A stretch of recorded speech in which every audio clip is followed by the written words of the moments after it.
चलो आगे सब क्या क्या पढ़ा था सॉलिड स्टेट में, कुछ याद है कि भूल गए हो?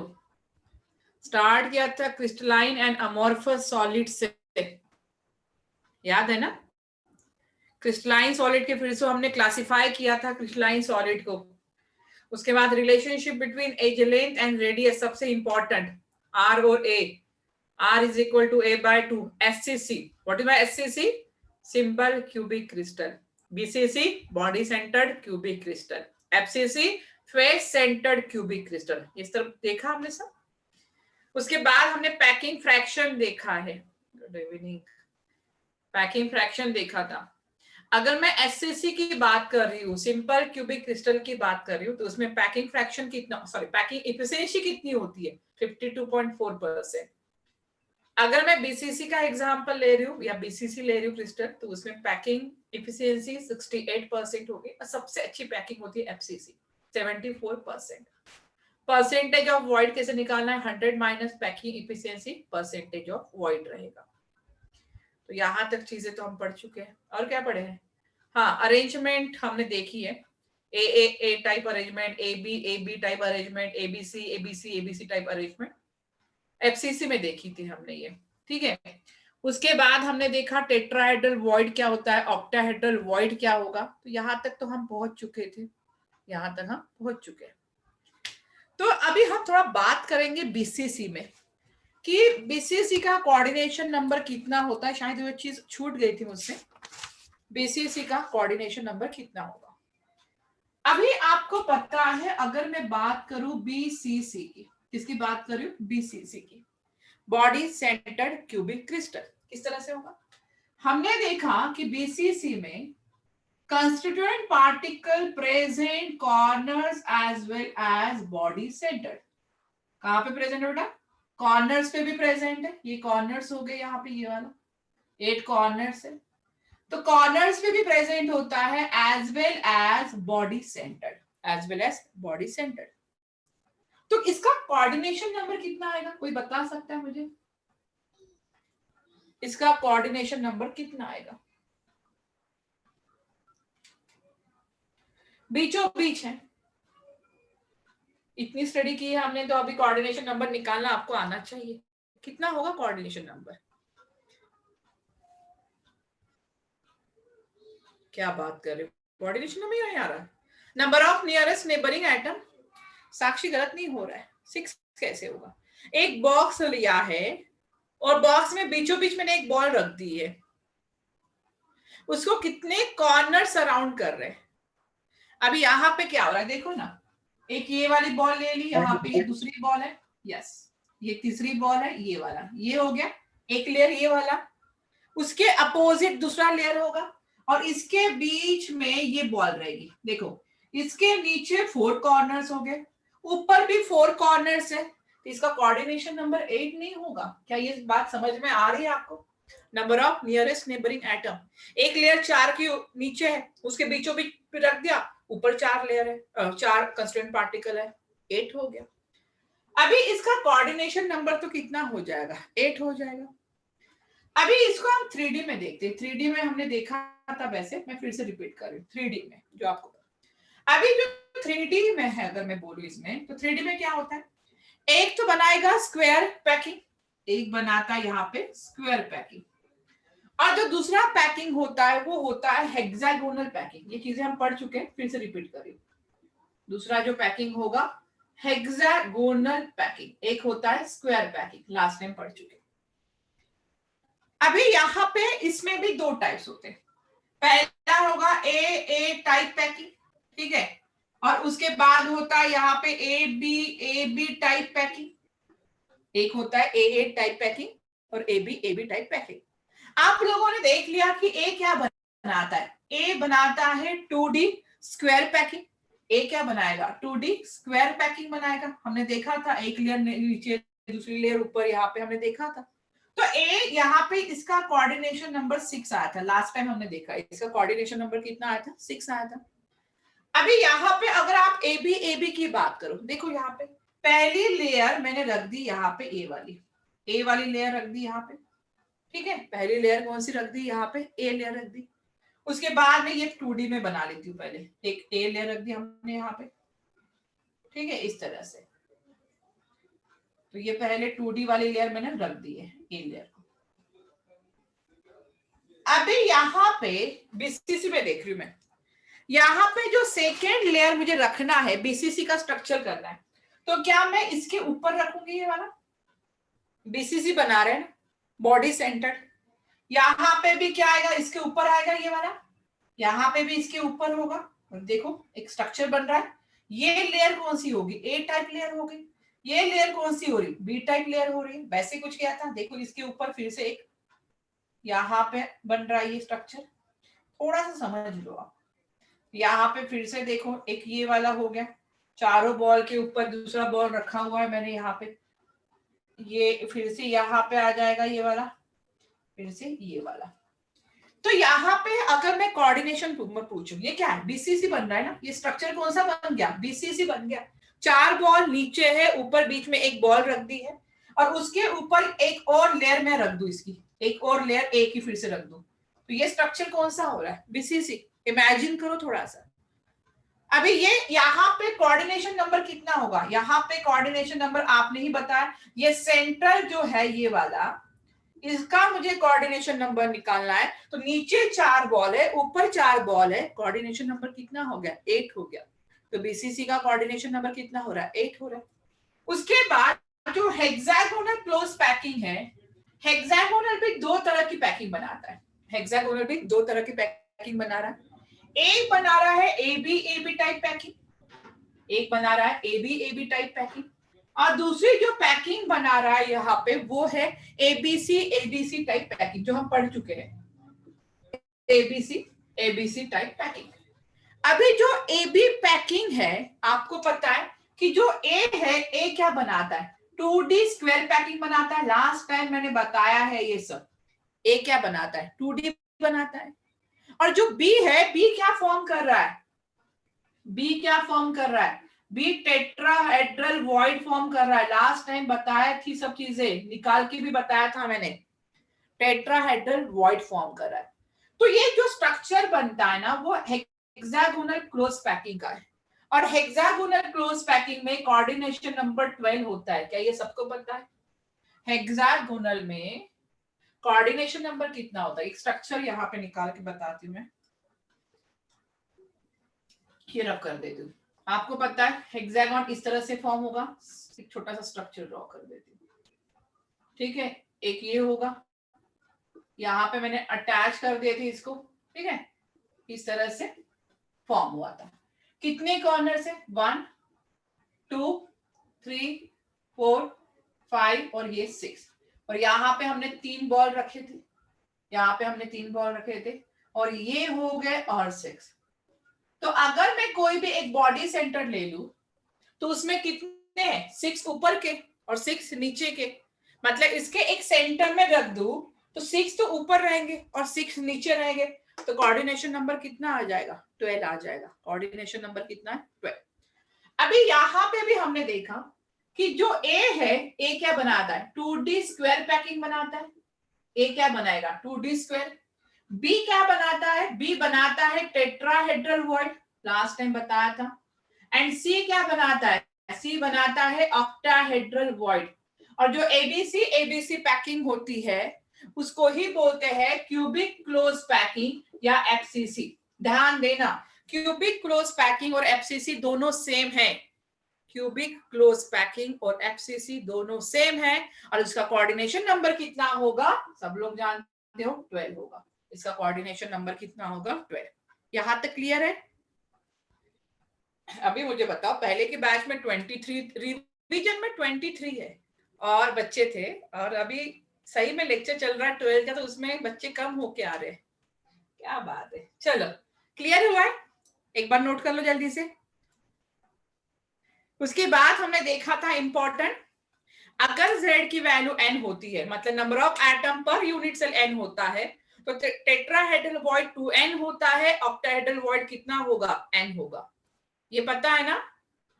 टेट्राहेड्रल वॉइड कहां पे प्रेजेंट होती है? At body diagonal. याद आ रहा है? रिवाइज करना है।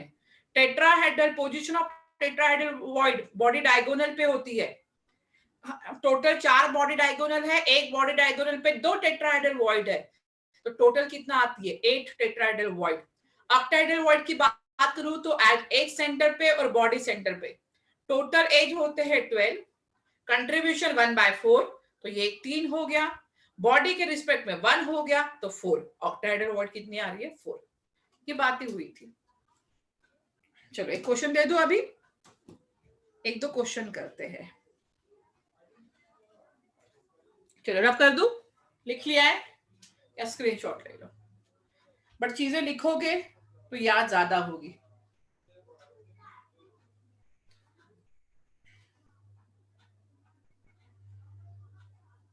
चलो रब कर रही हूँ, चीजें आप लिखते जाओगे ना तो ज्यादा अच्छे से समझ में आएगी कि कहाँ पे किस तरह से कोऑर्डिनेशन नंबर निकाला, कैसे चीजें कर रहे हो, ये अच्छे से समझ में आता है। थोड़ा आप भी स्ट्रक्चर ड्रॉ करो, इमेजिन करो, क्योंकि 3D है भाई, मैं 3D एकदम से परफेक्टली ड्रॉ तो नहीं कर सकती हूँ, समझाने की कोशिश कर सकती हूँ। चलो अगर आपको समझ में आ गया है तो आप एक क्वेश्चन करोगे। Write down question number 1। In a cubic pack structure, in a cubic pack structure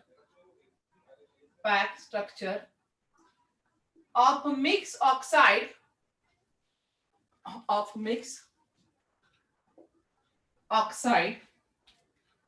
the lattice is made up of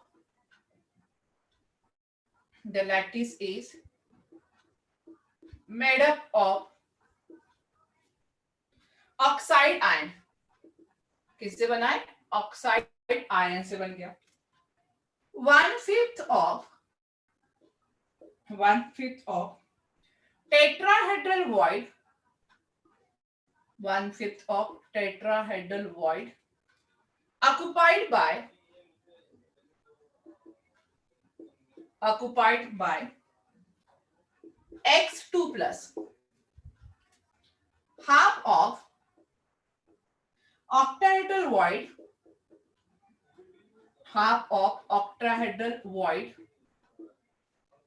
occupied by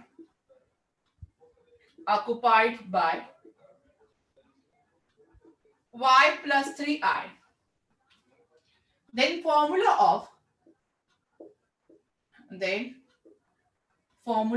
of oxide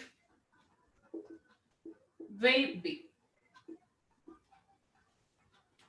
try करोगे एक बार? Formula of oxide will be, try करो। In a cubic pack structure, CCP, cubic pack structure मतलब CPP, cubic pack structure या cubic packing बोलते हैं हम उसको, cubic close packing. In a cubic pack structure of mixed oxide, the lattice is made up of oxide ion. Try करना है, बिल्कुल try करो। इसके लिए क्या याद रखोगे? ये वाला, अगर Z की वैल्यू n हो गई, अगर Z की वैल्यू n है तो उसके लिए जो टेट्राहेड्रल वॉइड होते हैं वो कितना होता है? 2n, और उसके लिए जो ऑक्टाहेड्रल वॉइड होंगे वो कितने होंगे? n।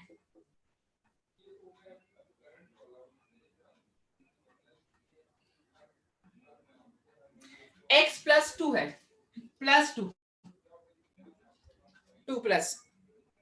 अब भाई चलो कौन बोलेगा इसका आंसर जल्दी से, जिनको कंसेप्ट समझ में आ गया वो आंसर एक्सप्लेन कर दो। साक्षी, इन अ क्यूबिक, क्या आपको दिखाई नहीं दे रहा है? ब्लर हो रहा है क्या? In a cubic pack structure of mix oxide, the lattice is made up of oxide ion, 1/5 of tetrahedral void occupied by X2 plus, 1/2 of octahedral void occupied by Y3 plus। Formula of oxide हमें बताना है। अभी मुझे बताओ यहाँ पे Z की value कितनी होगी? पहले Z बता दो, यहाँ पे Z की वैल्यू कितनी होगी?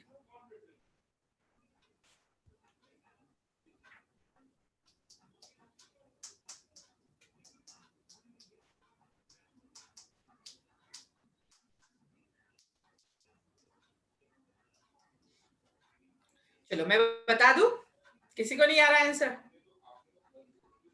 इजी है, ऐसा कुछ नहीं है। स्नेहा पूरा फॉर्मूला बताना है, एक्स वाई का जो पूरा फॉर्मूला होगा ना वो बताना है। स्नेहा आई थिंक एक्स की वैल्यू 4 आ गई। चलो मैं एक्सप्लेन कर देती हूँ, बाकी आप लोग कर लेना। देखो यहाँ पे बोला है क्यूबिक पैक स्ट्रक्चर, और मैंने कहा कि क्यूबिक पैक स्ट्रक्चर क्या होता है। एक तो सीसीपी होगा, CCP is nothing but FCC, CCP is nothing but FCC. FCC में जेड कितना होता है 4, ये मानते हो? एफसीसी में एफ कितना होता है 4, मानते हो ना? अभी तो lattice is made up of oxide ion, मतलब यहाँ पे जो लैटिस बनेगा, यहाँ पे जो लैटिस बनेगा किससे बन रहा है? लैटिस कौन सा है? एफसीसी लैटिस है, एफसीसी लैटिस है। जो लैटिस बन रहा है किसके वजह से बन रहा है? ऑक्साइड आयंस की वजह से बन रहा है। और यहाँ पे देखो, यहाँ पे भी रहेगा, एक आगे एक पीछे। ये क्या है? O2 माइनस, यहाँ पे O2 माइनस, ये सब ऑक्साइड से बना हुआ है।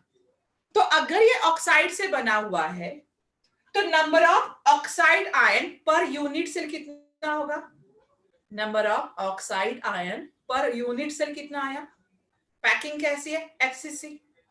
तो number of oxygen per unit cell कितना आया? O4 आएगा। ये समझ में आया? पैकिंग किससे बनी है? ऑक्साइड आयन से। Number of atom per unit cell of oxygen कितना आया? O4, मतलब O तो 4 आ गया। अभी यहाँ पे O4 है, तो यहाँ पे टेट्राहेड्रल वॉइड कितनी होगी? हमें देखो टेट्राहेड्रल वॉइड कितनी होगी बेटा? अगर Z4 है तो टेट्राहेड्रल वॉइड कितनी होगी? 8। वेरी गुड, सभी लोग थोड़ा आंसर दो। ऑक्टाहेड्रल वॉइड कितनी होगी? मैंने यहाँ पे लिख के रखा हुआ है, ये ऑक्टाहेड्रल वॉइड कितनी होगी? 4 ही रहेगी। ठीक है, चलो अभी इसने कहा है 1/5 of tetrahedral void, 1/5 of tetrahedral void occupied by x, मतलब एक्स है जिसमें टोटल टेट्राहेड्रल वॉइड 8 है, उसमें से 1/5 पोर्शन तो ऑक्युपाई करके रखा, मतलब एक्स कितना आ गया? 8/5 आ गया। उसके बाद half of octahedral voids, Y ने ऑक्टाहेड्रल वॉइड कितने टोटल 4 है, उसमें से हाफ मतलब 1/2, तो 4/2 हो जाएगा। और ऑक्सीजन मैंने निकाल के रखे हुए ना पर यूनिट सेल में, वो कितना हो गया? 4। वो कितना हो गया? 4। अभी मल्टीप्लाई बाय अगर 5 कर दूं सबको मैं, तो यहाँ पे 5 हो जाएगा, यहाँ से भी 5 हो जाएगा, यहाँ पे 5 कर दो, तो सिंपल फॉर्म में 5 गेट कैंसल, x 8 हो जाएगा, y 10 हो जाएगा, और o कितना आया? 20। सिंपल फॉर्म में क्या लिखूं मैं इसको? x 4 y 5 और o कितना आया? 10। That is the formula of oxide, x 4 y 5 o 10। चलो अच्छा शर्वरी एक बार और एक्सप्लेन करना है। पहले देखो कि लैटिस किससे बना है।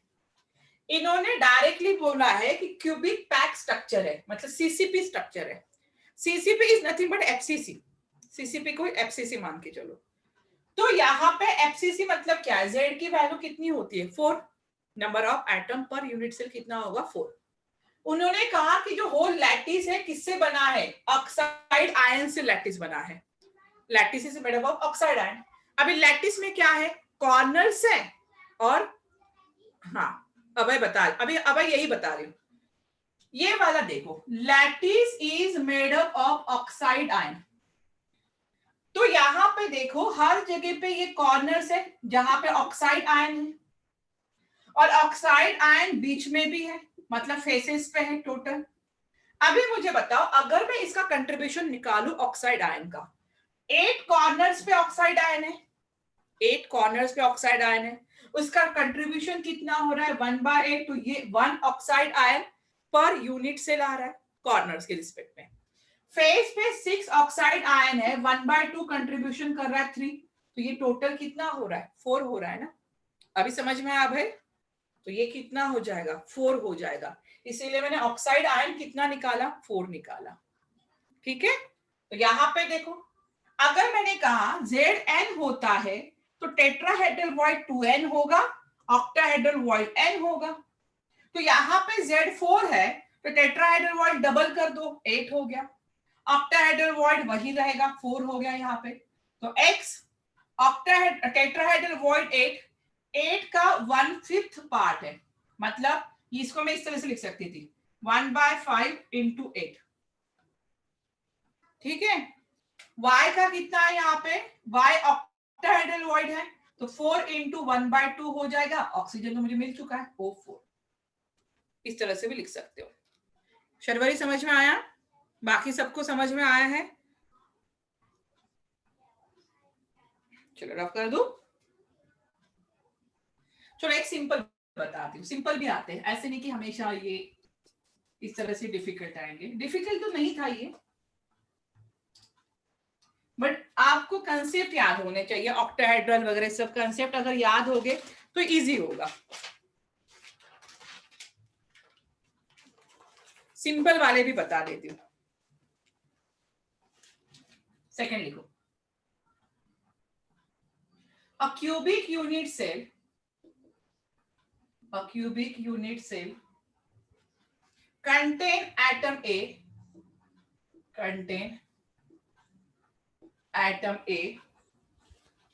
at the corners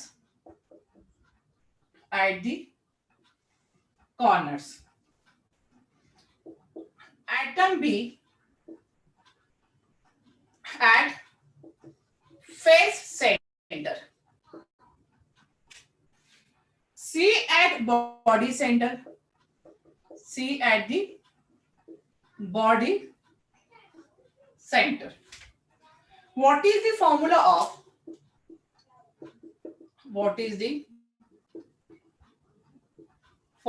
of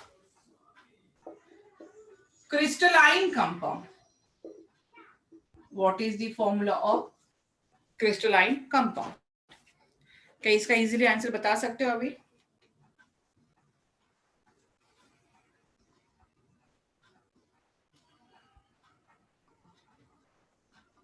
कौन कौन से एटम है देख लो। A, B और C एटम है, 3 एटम है यहाँ पे।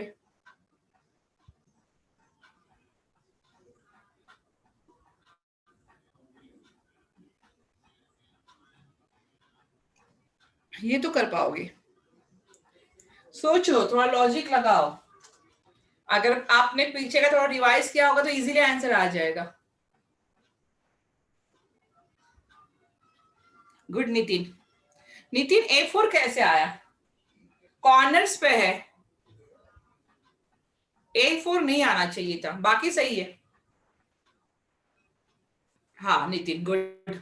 बाकी लोग भी बताओ थोड़ा सा। Corners, body centre, face centre, ये हम सब पढ़ चुके हैं। सिर्फ नितिन ने आंसर किया, बाकी अथर्व, साहिल, आकांक्षा, आदेश बताओ भाई। तुम लोग जल्दी बताओगे तो मैं थोड़ा सा जल्दी आगे बढ़ूंगी। मैं आराम से नहीं बताना है। एटम ए,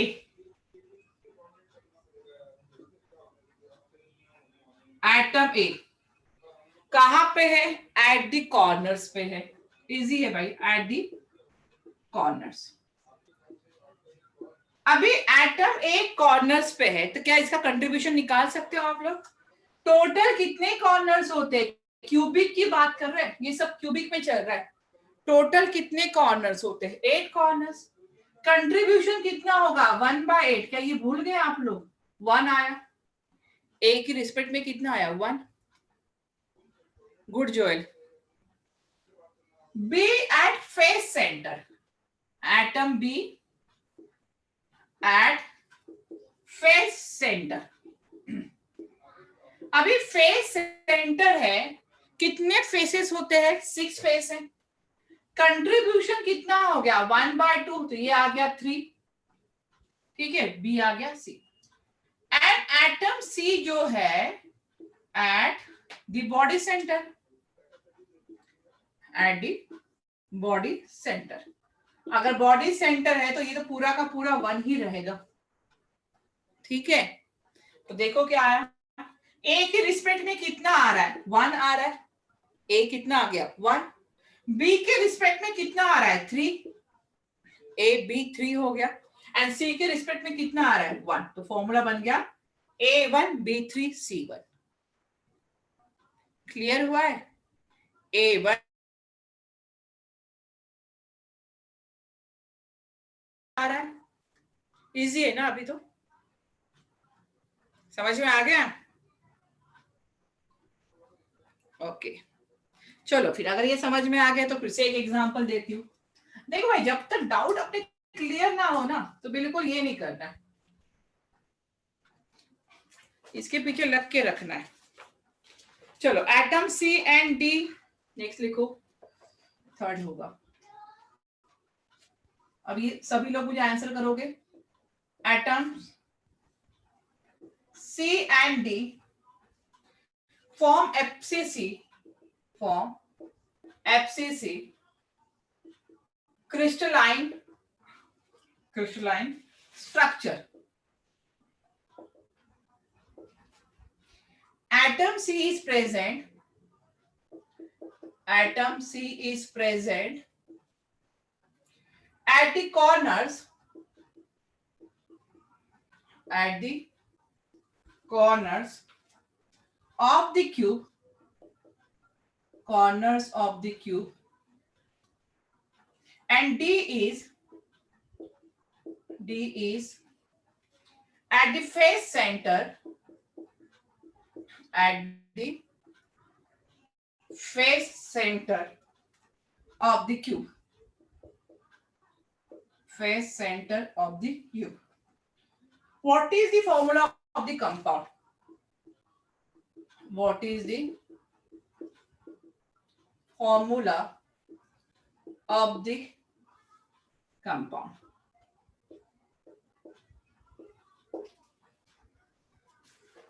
अभी तो जल्दी बता दोगे, कंफ्यूज नहीं होना। अगर ऊपर की लाइन थोड़ी अलग दिखाई दे रही है तो उसमें ज्यादा सोचना नहीं है। गुड नितिन, अभी तो चीजें इजी हो रही है, थोड़ी थोड़ी सोचो। गुड स्नेहा,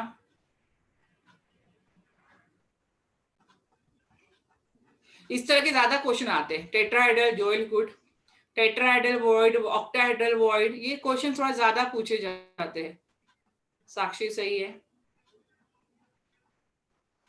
सबने आंसर करो ना। अभी तो इजी हो गया भाई। सी कहाँ पे प्रेजेंट है? कॉर्नर्स पे, कॉर्नर्स का कंट्रीब्यूशन 1 होता है। डी कहाँ पे प्रेजेंट है? फेस सेंटर में, फेस सेंटर का जेड की वैल्यू 3 आती है, CD3। सिंपल हो गया ना? अभी तो CD3 फॉर्मूला अभी तो देख के ही बता सकते हो, अभी तो आपको करने की भी जरूरत नहीं है, अभी तो आप देख के ही पता कर सकते हो। गुड अभय, समझ में आया सबको? CD3 आया फॉर्मूला, अभी तो देख के ही समझ में आ जाएगा कि ये CD3 है करके। चलो आगे बढ़े।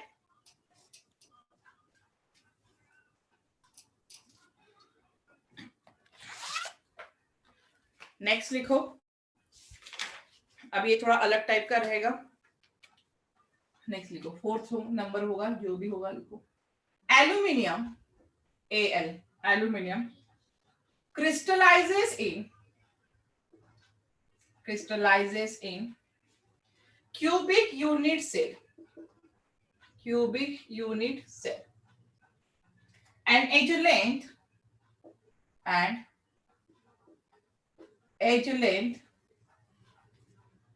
405 पिकोमीटर। कितना है? 405 पिकोमीटर। एंड डेंसिटी दी है, and density is equal to 2.7 gram per cc. Predict the crystal, मतलब SCC है, BCC है, FCC है, कैसे पता लगाओगे? डिपेंड रहेगा Z की वैल्यू पे। FCC है, BCC है, ये किस पे डिपेंड रहेगा? Z के वैल्यू पे। तो पहले आप लोग ट्राई करोगे। अभी एक फॉर्मूला याद रखना जो डेंसिटी वाला हम पढ़े थे, क्या था? Z इंटू CC मतलब क्यूबिक से, यहाँ पे सेंटीमीटर, क्यूबिक सेंटीमीटर, CC मतलब। डेंसिटी वाला फॉर्मूला सबको पता है। Yes, good Nitin. और आपकी टेस्ट भी है, मंडे संडे टेस्ट है, तो आप लोगों ने पढ़ना चाहिए अभी।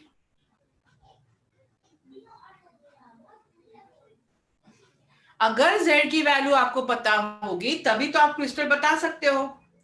अगर z की वैल्यू 1 आ रही है तो आप बोलोगे SCC है, 2 अगर आती है तो BCC, 3 अगर आती है तो FCC।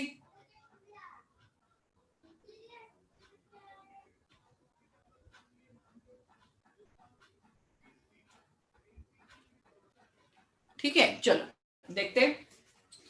अभी यहाँ पे थोड़ा सा कन्वर्जन आपको याद रखना है, लिख के दे दो कन्वर्जन थोड़ा सा, या आपके पास होगा। 1 metre is equal to 10 decimetre, 1 dm is equal to 10 dm, या इसी को बोलो 100 सेंटीमीटर यहाँ पे, या इसी को बोलो 10 रेज टू दी पावर, अगर इसको लो सेंटीमीटर में तो 9 नैनोमीटर, एम मतलब नैनोमीटर, या इसी को बोलो आप 10 raise to the power 12 picometre. देखो पिकोमीटर को किसमें कन्वर्ट करना है आपको। 1 angstrom is equal to 10 raise to the power -8 centimetre, और इसी को बोलोगे 10 raise to the power 2 picometre. ये कन्वर्जन याद रखना। नैनोमीटर में दिया जाएगा, यहाँ पे पिकोमीटर दिया, पिकोमीटर को पहले सेंटीमीटर में कन्वर्ट करना पड़ेगा, पिकोमीटर को पहले सेंटीमीटर में कन्वर्ट करना पड़ेगा। देखो रो इज इक्वल टू क्या था, z इंटू एम, ए क्यूब, और यहाँ पे एम ए, अवोगाड्रोस नंबर। z की वैल्यू तो हमें निकालनी है, z की वैल्यू निकालनी ना हमें। यहाँ पे डेंसिटी कितनी दी है, डेंसिटी है 2.7, किसमें दी है, ग्राम पर सीसी क्यूब में। तो क्या मुझे इसमें पहले एसआई यूनिट में कन्वर्ट कर दूं, तो 2.7 ग्राम को किलोग्राम में कन्वर्ट करना है तो 10 रेज़ टू द पावर 3 आ जाएगा। किसने आंसर दिया भाई, Sneha, very good, good Sneha. 2.7 into 10 raise to the power 3, ये किसमें आ गया, किलोग्राम पर एम क्यूब में। पहले एसआई यूनिट कर दो, जेड की वैल्यू तो निकालना है। मोलार मास ऑफ एल्यूमिनियम आप सबको पता है कितना होता है, 27। ए क्यूब एज लेंथ 405 दिया हुआ है, तो ये कितना हो जाएगा 405।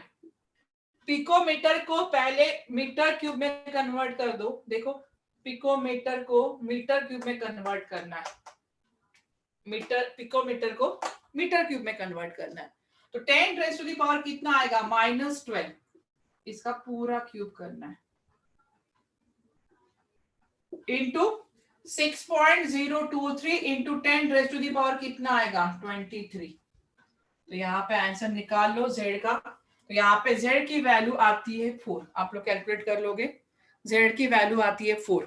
अगर z की वैल्यू 4 है तो क्रिस्टल कौन सा हुआ, FCC। अगर z की वैल्यू 4 आता है तो क्रिस्टल कौन सा हुआ बेटा, FCC। क्लियर है। तो इस तरह के न्यूमेरिकल्स आपके बुक में दिया है, रेडियस निकालनी है, एज लेंथ निकालनी है, तो इस तरह के न्यूमेरिकल्स दिए हैं वे, तो पूरे न्यूमेरिकल्स आपको अच्छे से करना है। ठीक है, समझ में आया सबको। चलो फिर नया टॉपिक स्टार्ट करते हैं, रेडियस रेशियो। आपके बुक में न्यूमेरिकल्स दिए हैं, पूरा सॉल्व करो, क्योंकि यहाँ पे अगर मैं न्यूमेरिकल्स लूंगी ना, एक बार ले लूंगी न्यूमेरिकल्स पूरे, बट उसके लिए बहुत टाइम लगेगा, तो एक लास्ट लेक्चर पूरा न्यूमेरिकल्स का कर लेंगे, लेकिन एग्जाम के लिए भी आप प्रिपेयर रहो, आपके बुक के ही ज्यादा पता हो गया आपको। नेक्स्ट डालो रेडियस रेशियो।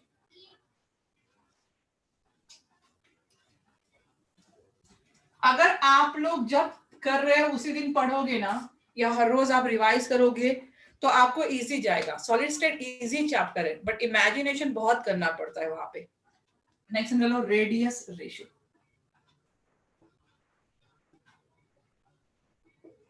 रेडियस रेशियो, अभी रेडियस रेशियो होता क्या है, radius ratio is applicable only for ionic compound. किसके लिए अप्लीकेबल है, only for ionic compound. Non ionic compound के बारे में हमें कुछ नहीं पता है यहाँ पे। Radius ratio is applicable only for ionic compound. कैसे कंपाउंड? जैसे NaCl हो गया, उसके बाद KCl हो गया, या आयोनिक अभी तो पढ़ा हमने, जिंक सल्फाइड हो गया, यहाँ पे CaF2 हो गया, तो ये सबके लिए अप्लीकेबल है radius ratio. What is mean by radius ratio? Radius ratio होता है the ratio of, radius ratio क्या होता है? The ratio of radius of cation, radius of cation, shortcut में लिख रही हूं मैं, the ratio of radius of cation to the radius of anion. Cation to anion का जो रेशियो होगा that is called as a radius ratio. Simple definition, the ratio of radius of anion, cation to the radius of anion is called as a radius ratio. आप यहां पे देख रहे हो, अगर रेडियस ऑफ कटायन बढ़ रही है, आप देखो radius ratio directly proportional to the radius of cation. अगर रेडियस ऑफ कटायन बढ़ेगी तो रेडियस रेशियो भी बढ़ेगा। सही है, ये दिखाई दे रहा है। अगर रेडियस ऑफ कटायन बढ़ रही है तो रेडियस रेशियो भी क्या होगा? इंक्रीज होगा। और आप लोग जानते हो कि radius of cation is very small as compare to radius of anion. Cation का फॉर्म होता है, कटायन का फॉर्म होता है जब इलेक्ट्रॉन को लॉस करते हैं तो साइज छोटा हो जाता है। अनायन का फॉर्म करते हैं जब इलेक्ट्रॉन को एक्सेप्ट करते हैं। तो जो रेडियस ऑफ अनायन होगा, जो रेडियस ऑफ अनायन होगा वो ज्यादा होता है as compare to radius of cation. मानते हो कि नहीं? रेडियस ऑफ अनायन ज्यादा होता है as compare to radius of cation. अगर ये चीजें बाद में भूल जाओगे तो पूरा लिखो। If radius ratio is high, next point, if radius ratio is high, अगर रेडियस रेशियो ज्यादा होगा, then stability of ionic compound, then stability of ionic compound is high। याद रखना, जितना ज्यादा रेडियस रेशियो होगा उतनी ही ज्यादा स्टेबिलिटी होगी। मतलब radius ratio directly proportional to the stability of ionic compound. Radius ratio directly proportional to the stability of ionic compound. एक और बात, if radius ratio is high, if radius ratio is high, अभी ने बताया कि radius ratio high कब रहेगा? जब रेडियस ऑफ कटायन बढ़ेगी। रेडियस रेशियो हाई कब रहेगा? जब रेडियस ऑफ कटायन बनेगी। Then coordination number is high. Then coordination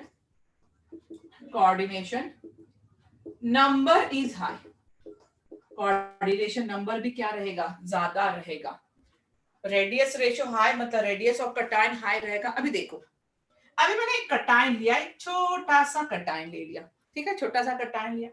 अभी इसको मैंने सराउंड किया है अनायन से, इसको मैंने सराउंड कर दिया अनायन से, ठीक है। अगर मैं यहाँ पे कटायन का साइज बढ़ा रही हूँ, आपको मैंने कहा कटायन का साइज बढ़ रहा है मतलब रेडियस रेशियो भी बढ़ेगा। अगर मैं कटायन का साइज बढ़ा रही हूँ तो यहाँ पे देखो क्या सराउंडिंग एटम बढ़ रहे हैं? क्या सराउंडिंग एटम बढ़ रहे हैं? ये negative negative negative negative negative, यहाँ पे 4 थे, यहाँ पे 6 आ गए। मतलब अगर मैं यहाँ पे radius of cation size, cation का साइज अगर मैं बढ़ा रही हूँ तो उसका कोऑर्डिनेशन नंबर भी, कोऑर्डिनेशन नंबर समझ में आया? The number of nearest neighbouring atom, तो उसका कोऑर्डिनेशन नंबर भी क्या हो रहा है? इंक्रीज हो रहा है। ठीक है, क्लियर हुआ ये पॉइंट? चलो लिख लो जल्दी से।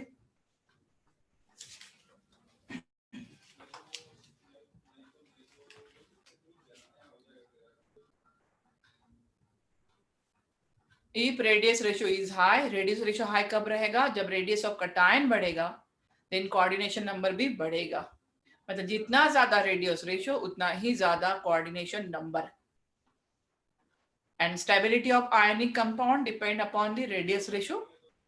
If radius ratio is high, then stability of ionic compound is high.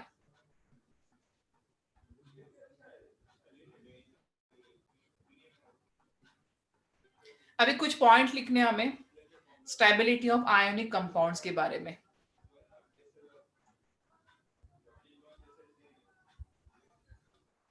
Next डालो. Points of stability of ionic compound. Points of stability of ionic compound.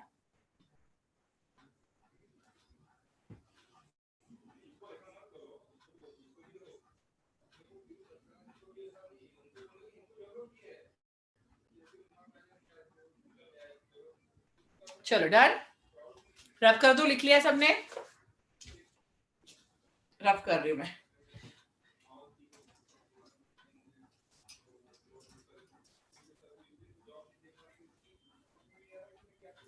अभी कौन कौन से पॉइंट याद रखने हैं स्टेबिलिटी ऑफ आयोनिक कंपाउंड्स के लिए? तो टोटल 3 पॉइंट्स लिखने हैं. 3 points of stability of ionic compound. 3 points of stability of ionic compound कब होगी? Write down first point. लिखो, मैं बता रही हूं, आप लिखोगे. First point write down. cations and anions. First point लिखो. cations and anions assumed to be spherical. Cations and anions assumed to be spherical. Assumed to be spherical in shape. कैसे होता है? हम पता है हमें cation और anion दोनों spherical होते हैं.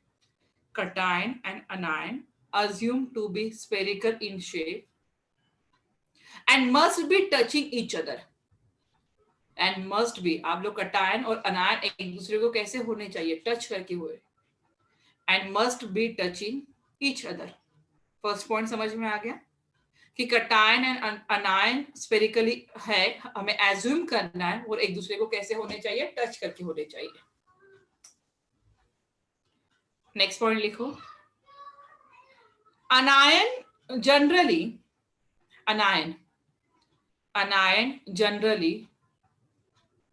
will not touch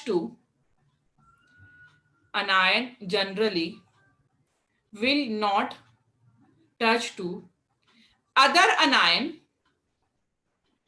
एक अनायन ने दूसरे अनायन को टच करके नहीं होना चाहिए. अगर मैं स्ट्रक्चर ऐसा लिखती हूँ, ये कटायन हो गया.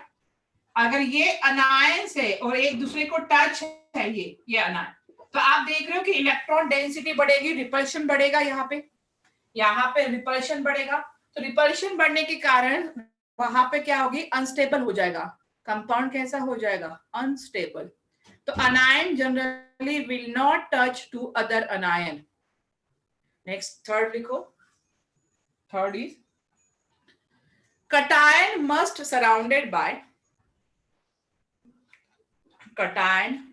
surrounded by maximum number of anions. Cations must surrounded by maximum number of anion and vice versa. जो एक कटायन है उसने मैक्सिमम नंबर ऑफ अनायन को सराउंड करना चाहिए, या जो अनायंस है उसने मैक्सिमम नंबर ऑफ कटायंस को सराउंडेड करना चाहिए. cation must surrounded by maximum number of anions and vice versa.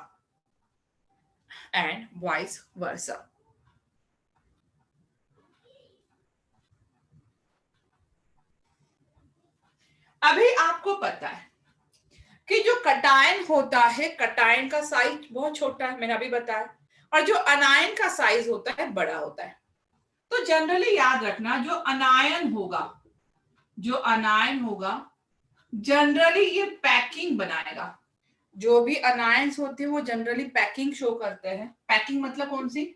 FCC होगी, BCC पैकिंग होगी, HCP पैकिंग होगी. इनमें से कोई भी वो पैकिंग बनाएगा. और जो कटायन होगा जनरली कटायन वॉइड में होगा, क्योंकि वॉइड का साइज छोटा होता है. तो अनायन पैकिंग शो करेगा एंड कटायन वॉइड में होगा, ये याद रखना। जनरली कह रही हूँ, एक दो केसेस ऐसी है कि कटायन पैकिंग बनाता है, अनायन वॉइड्स में होता है, तो वो भी हम केसेस देखेंगे। तो हमें पॉइंट समझ में आ गए यहाँ पे कौन कौन से पॉइंट इंपॉर्टेंट है। 3 पॉइंट्स इंपॉर्टेंट पॉइंट्स है यहाँ पे।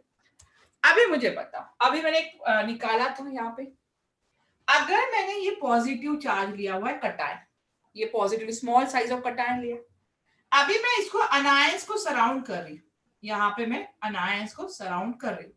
आप देख पा रहे हो कि यहाँ पे अनायन एक दूसरे को टच करके, मतलब ये कैसा हो जाएगा, ये अनस्टेबल हो जाएगा। ये कैसा हो जाएगा, अनस्टेबल। इलेक्ट्रॉन रिपल्शन बढ़ रहा है तो ये अनस्टेबल हो गया। लेकिन यहाँ पे अगर देखो, मैं थोड़ा सा ये इसी साइज का ले रही हूँ, तो यहाँ पे मैं इसको अटैच कर सकती हूँ इस तरह से। तो मतलब cation is surrounded by maximum number of anions, दोनों स्फेरिकल है यहाँ पे, और अनायन एक दूसरे को टच भी नहीं है, तो ये क्या हो जाएगा, ये स्टेबल आ जाएगा। ये कैसा है, स्टेबल है। क्या अनस्टेबल स्टेबल समझ में आया? और जो स्टेबल है वो कैसा है, ये पहला जो स्ट्रक्चर है, ये क्या मैं इसको लीनियर स्ट्रक्चर बोलूंगी? एक कटायन है, दो अनायन है, तो ये स्ट्रक्चर कैसा बन गया, लीनियर स्ट्रक्चर बन गया। अभी हम धीरे धीरे साइज को बढ़ाएंगे, धीरे धीरे कटायन के साइज को। जो साइज ऑफ अनायन है, साइज ऑफ अनायन है, उसको कांस्टेंट मान लो, और जो साइज ऑफ कटायन है उसको वेरी कर दो, मतलब थोड़ा थोड़ा बढ़ाओ। क्या ये बात समझ में आ रही है? जो साइज ऑफ अनायन है उसको कांस्टेंट करो, और जो साइज ऑफ कटायन है उसको थोड़ा वेरी करो, थोड़ा उसको साइज को हम बढ़ाते धीरे धीरे, तो क्या होगा हम देखते। पहले इतना नोट कर लो, अनायन हमेशा पैकिंग फॉर्म करेगा, एफसीसी, बीसीपी, एचसीपी फॉर्म करेगा। कटायन जनरली वॉइड फॉर्म करता है बिकॉज ऑफ स्मॉल साइज। चीजें नहीं समझ में आ रही है तो बोल देना, और थोड़ा समझने की कोशिश करो आप। चलो अभी मैं साइज बढ़ा रही हूँ, देखो हम साइज थोड़ा सा बढ़ा रहे हैं। किसका साइज बढ़ा रहे हैं, कटायन का। अनायन तो फिक्स है। चलो ये रब कर देती हूँ मैं अभी थोड़ा सा।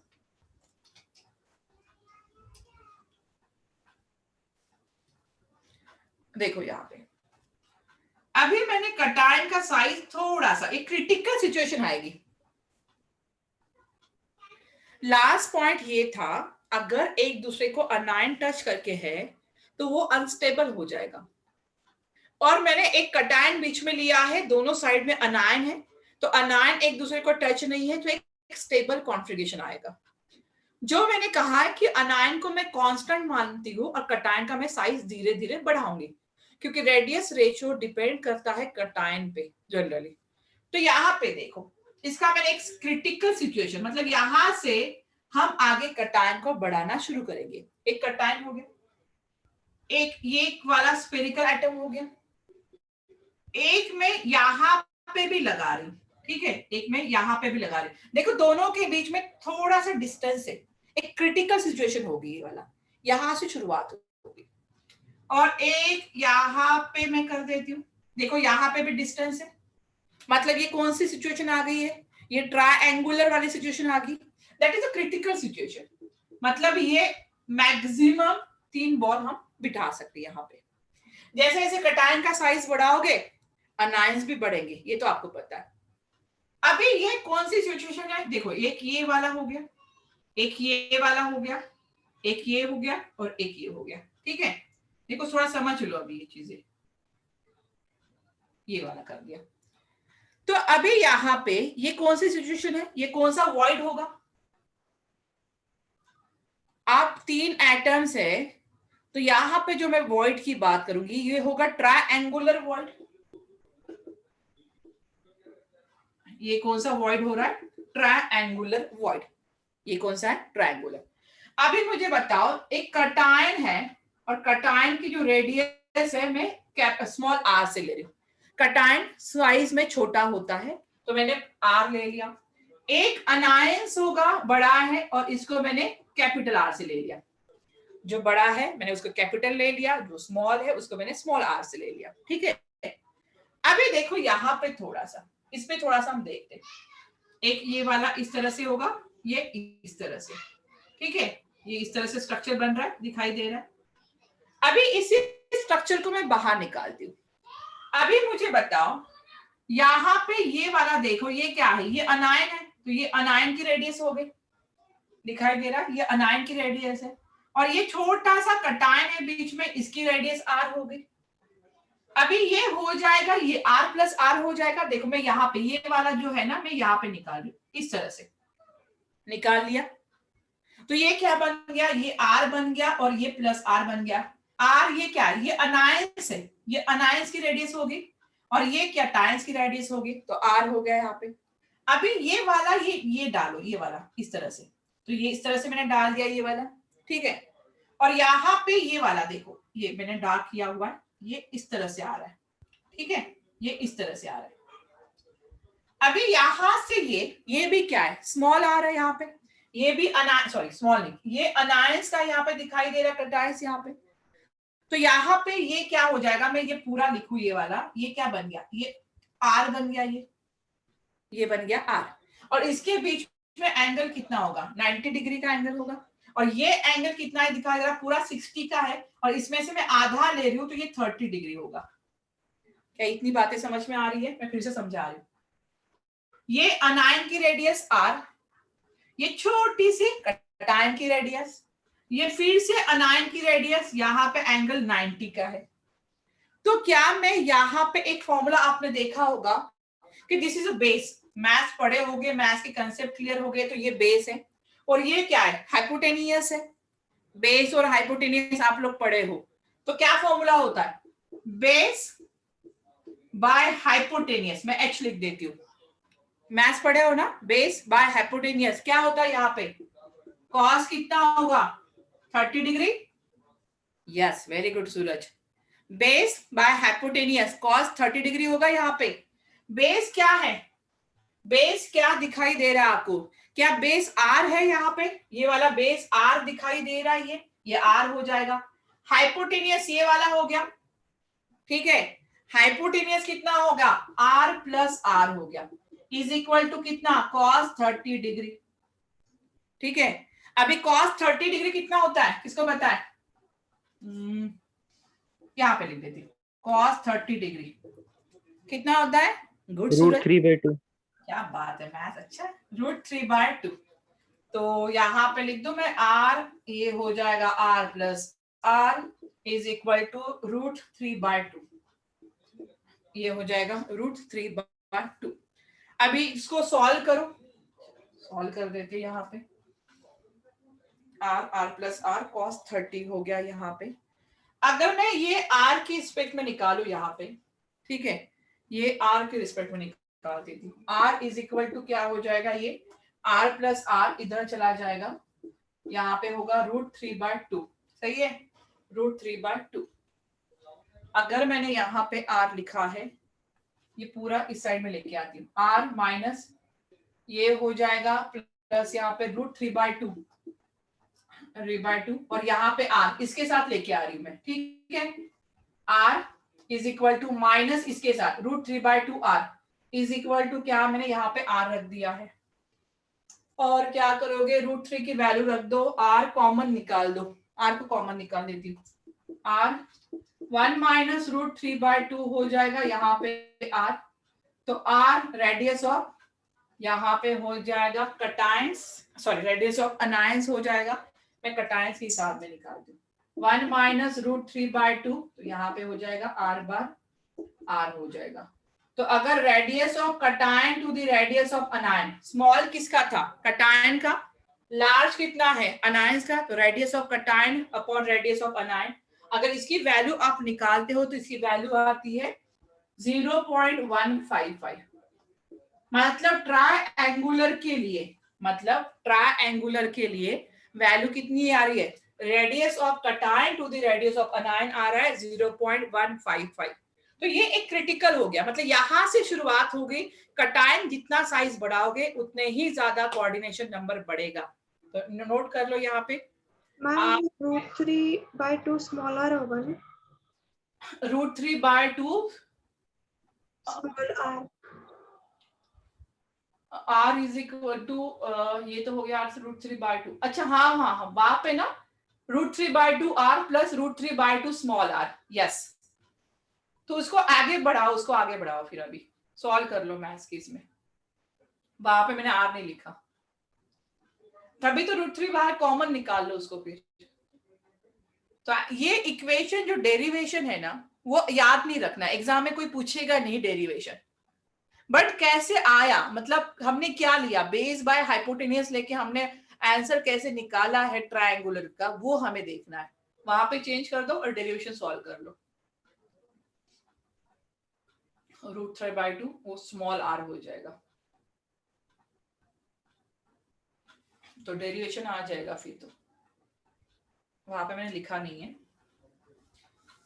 ये डेरिवेशन आपको एग्जाम में कोई पूछेगा नहीं, बट कैसे आया ये आपको पता होना चाहिए, एक थोड़ा नॉलेज होना चाहिए कि हमने ट्रायंगुलर से कैसे निकाला था। तो यहाँ पे ये पूरा थोड़ा मगअप करना है आपको, रेडियस रेशियो की वैल्यू कुछ याद करनी है, रेडियस रेशियो की कुछ वैल्यू आपको तो बिल्कुल याद ही करनी है। कैसे याद करोगे, चलो ज्यादा वैल्यू नहीं है, कम ही वैल्यू है।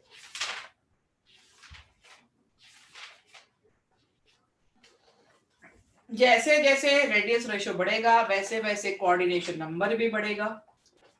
चलो रफ कर दूं, हो गया है, उसको करेक्ट कर लेना, √3/2 स्मॉल r हो जाएगा, फिर सॉल्व करो, आंसर उतना ही आना है 0.155। चलो अब एक रेडियस रेशियो क्रिस्टल का एक ये बनाते हैं, रफ कर रही मैं।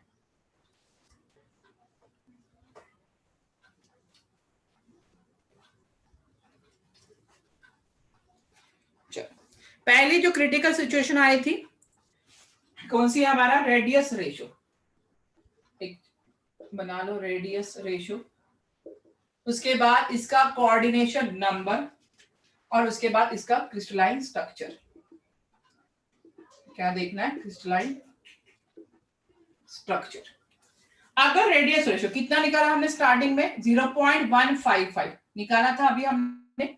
अगर 0.155 टू 0.225 होता है, कितना होगा, 0.155 टू 0.225 अगर रेडियस रेशियो आता है, तो इसका कोऑर्डिनेशन नंबर कितना होगा, किसके लिए निकाला था हमने, ट्रायंगुलर के लिए।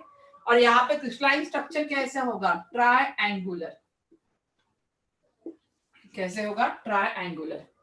अगर रेडियस रेशियो 0.225 से 0.414 आ रहा है, 0.225 से 0.414 आ रहा है, तो कोऑर्डिनेशन नंबर होगा 4 और क्रिस्टलाइन स्ट्रक्चर होगा टेट्राहेड्रल। मतलब देखो कोऑर्डिनेशन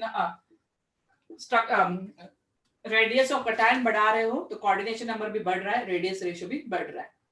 उसके बाद 0.414 से 0.732 तक जा रहे हो, ये याद रखना है। 0.414 से 0.732 है, तो यहाँ पे कोऑर्डिनेशन नंबर होगा 6 और ये स्ट्रक्चर होगा ऑक्टाहेड्रल। स्ट्रक्चर कैसा होगा, ऑक्टाहेड्रल स्ट्रक्चर रहेगा। अगर 0.73 से 1 की तरफ जा रहा है तो कोऑर्डिनेशन नंबर होता है 8 और यहाँ पे जो पैकिंग होगी क्यूबिक क्लोज पैकिंग, कैसी होगी, क्यूबिक। और अगर 1 से आगे जाता है, 1 से कितना भी आगे जाए यहाँ पे, तो 1 से अगर आगे जाएगा तो ये होगा 12 कोऑर्डिनेशन नंबर, और पैकिंग कौन सी होगी यहाँ पे, HCP या CCP, क्यूबिक क्लोज पैकिंग या हेक्सागोनल क्लोज पैकिंग। तो ये जो चीजें हैं ये तो हमें बिल्कुल याद ही करनी है, रेडियस रेशियो, हमें रेडियस रेशियो याद ही करना है।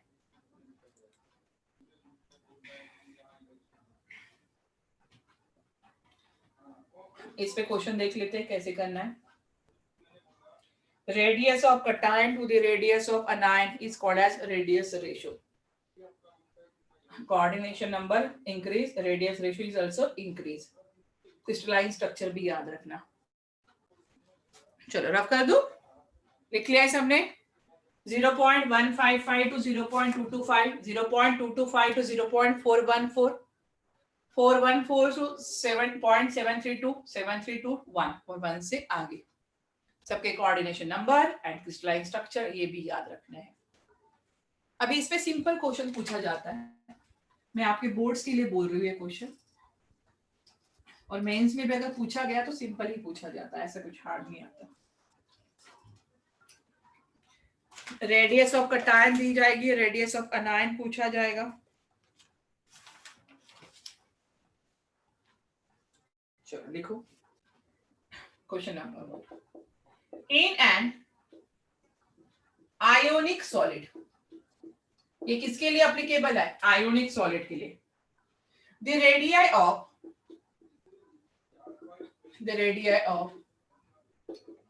cation and anion are 0.9858 angstrom and 1.86 angstrom. Predict the type of geometry. Predict the type of geometry and coordination number and coordination number. चलो करके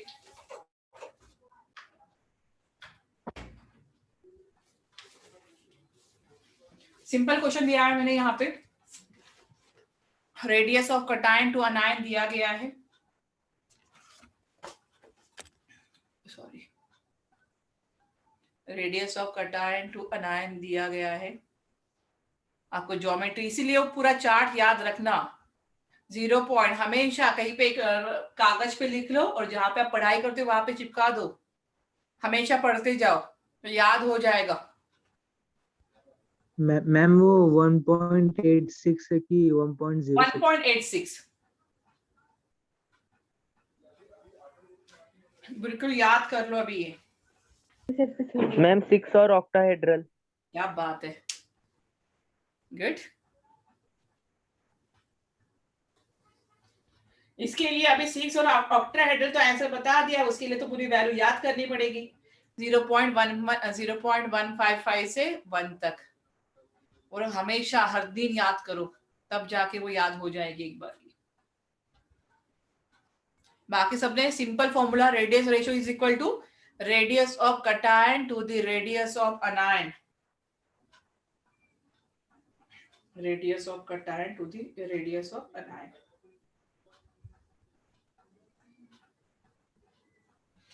चलो हो गया है सबका, बताने की जरूरत है। आंसर आ रहा होगा 0.53, तो अगर 0.53 आता है तो किस रेंज में आ रहा है देख लो। टाइप्स ऑफ ज्योमेट्री आ रही है ऑक्टाहेड्रल, और कोऑर्डिनेशन नंबर आ रहा है 6। ऑक्टाहेड्रल और कोऑर्डिनेशन नंबर कितना आ रहा है? 6। क्लियर है यहां तक? किसी को डाउट है तो पूछ सकते हो। नहीं समझ में आया फॉर्मूला निकालना, समझने लायक तो ऐसी बात ही नहीं, सिर्फ वैल्यू पुट करना है। नेक्स्ट ने डाल दे। Yes Nitin, very good. Next डालो सम आयोनिक सॉलिड। कुछ आयोनिक सॉलिड के बारे में हमें अभी डिस्कस करना है, ये इंपॉर्टेंट है। जितने भी मैं आयोनिक सॉलिड बताऊंगी उस पे क्वेश्चन ज्यादा ही आते रहते हैं। सम आयोनिक सॉलिड, हेडिंग डालो सम आयोनिक सॉलिड। अभी हमें आयोनिक सॉलिड पढ़ना है, उसमें 2 टाइप पढ़ना है। पहला जो पढ़ना है हमें ए बी टाइप पढ़ना है। कौन सा टाइप पढ़ना है? ए बी टाइप पढ़ना है यहाँ पे।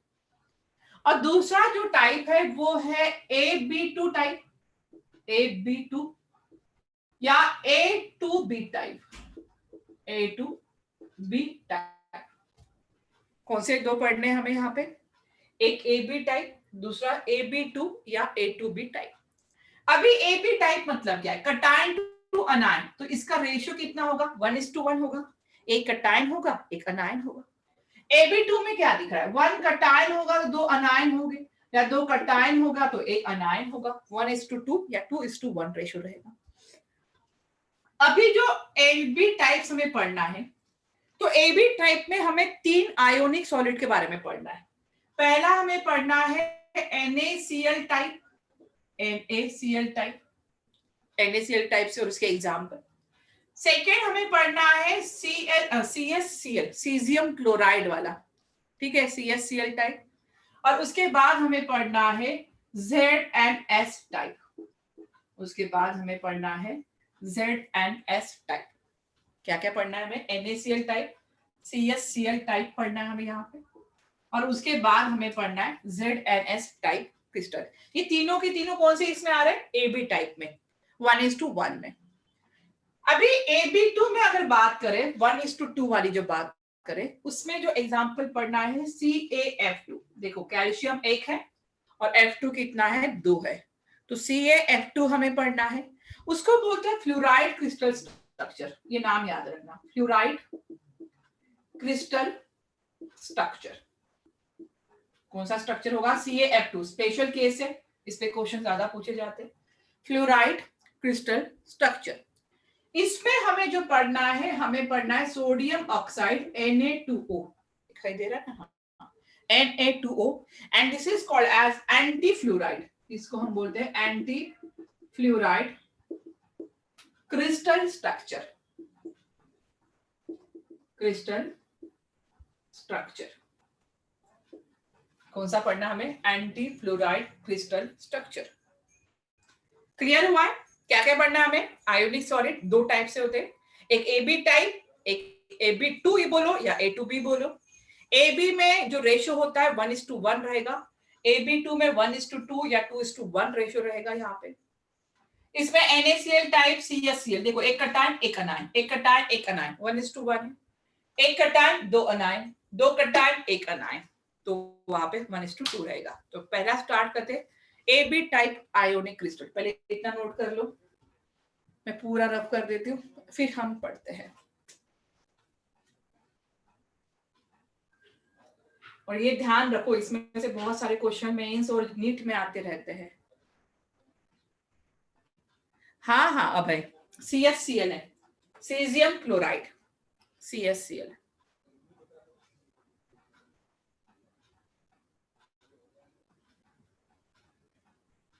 चलो रफ करो, हेड डालो, AB टाइप रफ करियो, अभी लिख लिया है सबने।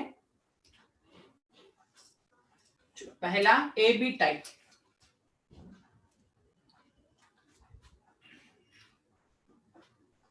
AB type ionic crystal, AB type ionic crystal. उसमें कौन सा ले रहे हैं? पहले NaCl टाइप, सोडियम क्लोराइड का जो टाइप रहेगा NaCl टाइप। अभी मैंने कहा था कि जो कटायन होते हैं, अभी मैंने कहा था जो कटायन होते हैं, कटायन वो जनरली क्या, यहाँ पे कटायन कौन सा होगा? Na+ होगा, मानते हो? और ये क्या फॉर्म करेगा? वॉइड फॉर्म करेगा। मैंने पहले बता दिया था, अनायन लार्ज होता है वो पैकिंग फॉर्म करता है जनरली, कटायन स्मॉल होता है वो वॉइड में होता है। तो कटायन यहाँ पे Na+ है जो कि वॉइड फॉर्म करेगा। और यहाँ पे जो अनायन है, अनायन कौन सा बेटा? यहाँ पे Cl-, ये क्या फॉर्म करेगा? पैकिंग फॉर्म करेगा। ये क्या फॉर्म करेगा? पैकिंग। यहां तक चीजें समझ में आई? अभी इसमें फर्स्ट पॉइंट रहेगा, देखो ये समझ में आ गया, कटायन क्या कर रहा है? वॉइड अनायन पैकिंग फॉर्म कर रहा है। पहले समझ लो, उसके बाद लिखना, स्क्रीनशॉट निकाल, बाद में करना। जो अनायन होता है, यहाँ पे जो अनायन है, कौन सा अनायन है? यहाँ पे Cl- है। अनायन Cl- फॉर्म यहाँ पे पैकिंग ऑफ FCC टाइप। कौन सी पैकिंग फॉर्म कर रहा है? Packing of FCC type. ये चीजें देखो, ये चीजें हमें मदद करनी है, हमें थोड़ा सा याद रखनी है। आप बोलोगे FCC टाइप कैसे निकाला? नहीं, ये एक्सपेरिमेंटली है कि एक्सपेरिमेंट किए गए और उससे बताया गया कि जो NaCl में जो Cl- अनायंस होता है वो FCC टाइप पैकिंग फॉर्म करता है। ये एक्सपेरिमेंटली दिया गया है, ठीक है? तो अभी हमें निकालना नहीं है। तो यहाँ पे मैं एक क्रिस्टल फॉर्म कर रही हूँ, यहाँ पे क्रिस्टल,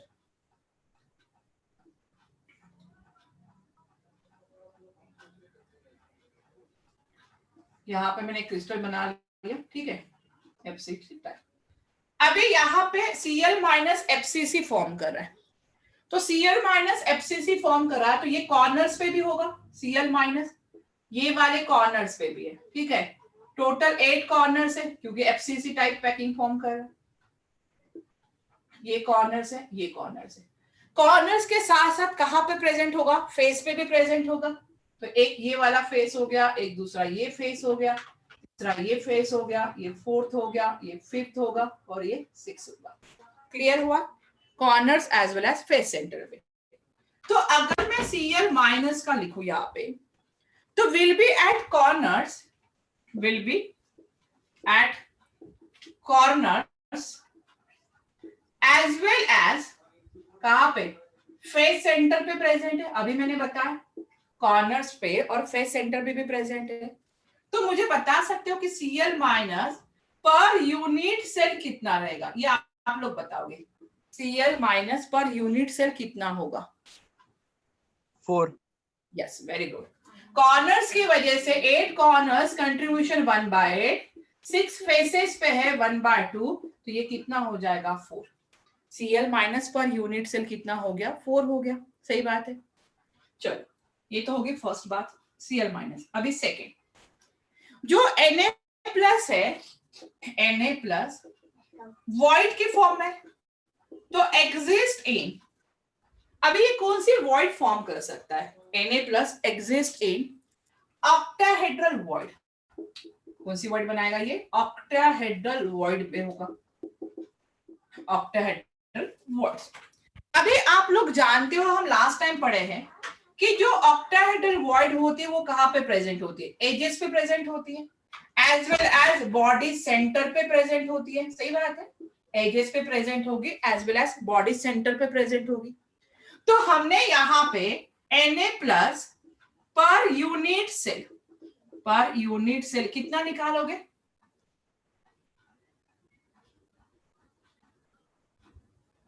निकाला हुआ है हमने वैसे तो। Na प्लस कहां पे एग्जिस्ट है? ऑक्टाहेड्रल वॉइड फॉर्म कर रहा है, एजेस पे प्रेजेंट है, बॉडी सेंटर पे प्रेजेंट है। अभी तो आपको याद होना चाहिए था। मैंने कहा था ये पैकिंग कौन सी बना रहा है भाई? ये FCC पैकिंग बना रहा है। तो Z की वैल्यू कौन सी होगी यहाँ पे? 4 हो गई। टेट्राहेड्रल वॉइड डबल होता है तो 8 होगा। ऑक्टाहेड्रल वॉइड कितना होता है? सेम ही होगा। गुड नीति, कितना होगा? 4 होगा। ये इतना तो अभी समझना चाहिए आप लोगों ने, क्योंकि रेशो क्या है? 1:1 है। यहाँ पे ऑक्टाहेड्रल आपको समझ में आना चाहिए था कि रेशो 1:1 है, तो अगर ये 4 आता तो ये भी 4 आना चाहिए था। तो कौन सी वॉइड? ऑक्टाहेड्रल। टेट्राहेड्रल अगर होता तो ये 8 आ जाता, तो यहाँ पे 4 आ जाएगा। अभी मुझे बताओ third, Cl minus per unit cell 4 है, Na plus per unit cell 4 है, तो NaCl पर यूनिट सेल कितना होगा? NaCl पर यूनिट सेल कितना होगा? 4 ही होगा। Na प्लस 4, Cl माइनस 4 है, तो पूरा NaCl कितना होगा पर यूनिट सेल? 4 होगा। उसके बाद फोर्थ, क्या आप मुझे यहाँ पे coordination number of Na plus बता सकते हो? Ma'am, coordination number of Na plus, coordination number of Na plus मतलब कितने अनायंस ने उसको सराउंड करके रखा हुआ है। Coordination number of Na plus मतलब Na प्लस कहां पे प्रेजेंट है? समझ में आया? Na प्लस एज पे है, देखो यहाँ पे Na प्लस है, जितने भी एजेस है, ठीक है, एक बीचों बीच बॉडी के अंदर है, तो Na प्लस को कितने अनायंस ने सराउंड करके रखा हुआ है? जितने भी एजेस आपको दिखाई दे रहे हैं यहाँ पे, देखो coordination number of Na plus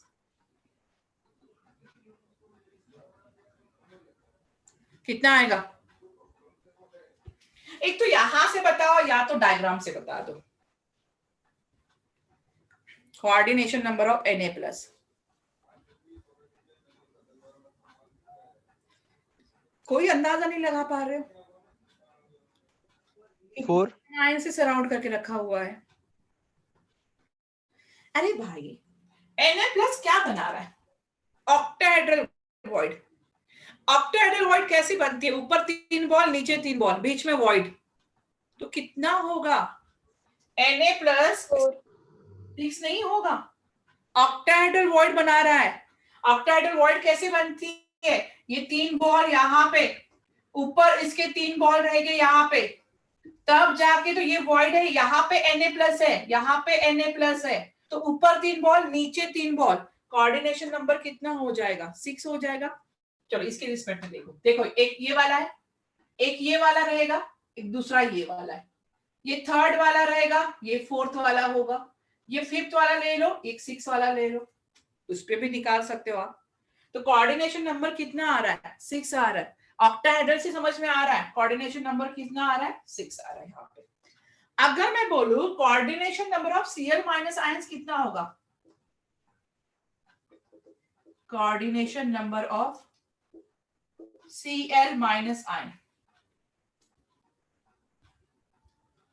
बोलो कितना होगा Cl माइनस आयन?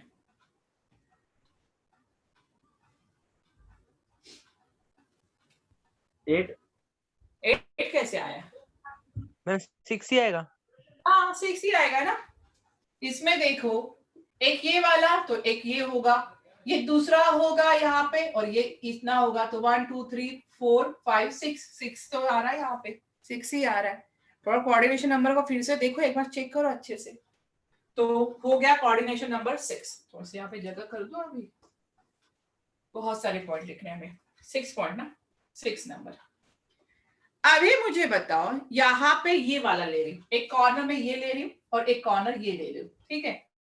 इस कॉर्नर्स को मैं अरेंज कर देती हूँ, ये वाला, एक ये वाला, एक इनके बीच में देखो ये छोटा सा वॉइड है, एक छोटा सा, और ये वाला इसी तरह से रहेगा, ये बीच वाला वॉइड, ठीक है, एज वाला वो पॉइंट रहेगा, और 2 ये कॉर्नर्स निकाले। अभी ये क्या कर दो, इसको मैं अरेंज कर देती हूँ, ये एक सेंटर पॉइंट यहाँ पे ये।